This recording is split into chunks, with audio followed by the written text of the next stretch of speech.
Hi friends, welcome to cine family 2.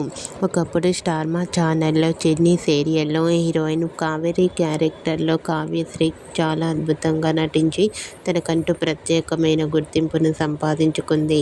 Kavyasri తన personal and family and real life latest ఫొటోస్ని ఎప్పటికప్పుడు share చేస్తూ ఉంటుంది. కావ్యశ్రీ ప్రస్తుతం ఈటీవీలో ప్రసారమవుతున్న జీవన తరంగాలు అనే సీరియల్లో నటిస్తూ బిజీగా లైఫ్ని ఎంజాయ్ చేస్తుంది. అయితే రీసెంట్గా టీవీ సీరియల్ యాక్ట్రెస్ కావ్యశ్రీ తన రియల్ లైఫ్ లేటెస్ట్ ఫొటోస్ను షేర్ చేసింది. ఆ ఫొటోస్లో కావ్యశ్రీ చాలా క్యూట్గా, ముద్దుగా, అందంగా, సింపుల్గా కనిపించింది. ఆ ఫొటోస్ చూసిన వారంతా క్యూట్ అండ్ లవ్లీ ఏంజల్ అంటూ కామెంట్ చేస్తున్నారు. మీకు కూడా TV serial actress Kavyasri real life latest photos మీకు నచ్చినట్లయితే మీ అభిప్రాయాన్ని మీ కామెంట్ రూపంలో తెలియజేస్తూ లైక్ చేయండి, షేర్ చేయండి. మరిన్ని ఇంట్రెస్టింగ్ అండ్ లేటెస్ట్ అప్డేట్స్ కోసం మా సినీ ఫ్యామిలీ 2 ఛానల్ని సబ్స్క్రైబ్ చేసుకోండి.